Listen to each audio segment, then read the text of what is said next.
哎，阿明姑啊，你在研究些什么呢？哦，我最近买了这个专门在介绍下午茶的书啊。我在研究欧一点那一种茶靠后。听起来不错哦。哎，你家里弄这种桌子啊，照哎，还有那样的灯呢啊，哎，蛮不错的。早上啊，可以舒舒服服的在家里啊，吃粥。啊，晚上下班以后啊，那回到家里又可以安安静静的吃鸭。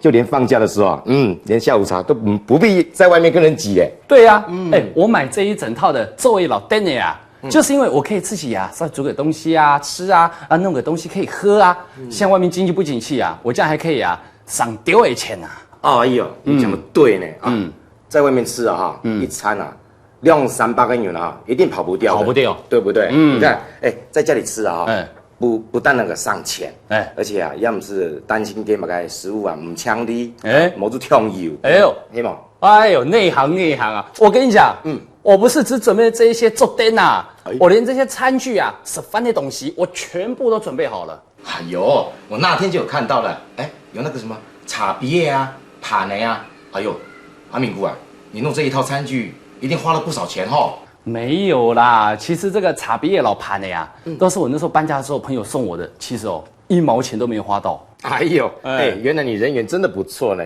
运气还不坏哦，果然可以上得位钱。哎呦，那当然，of course 说着所以有些早了呢。哎呦，你的那个茶壶不用那样。茶壶在后面柜子上面你看里面还没有水哦，好，看一下。哎呀，说着哈。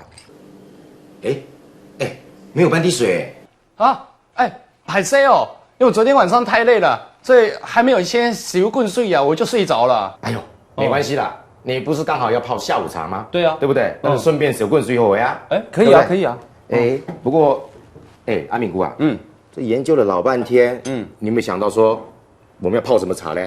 不然我就请你喝这个东风迷你茶，好不好？你讲的就是那个烹风茶嘛。对，它不错它不但可以解油腻而且里面也有杜氏是我们烹服不错。哎呦，你内行开玩笑。哎呦，所以都讲客家话好茶你唔聽。走嘅，等呢，上得位錢，茶鼻嘅，盤呢。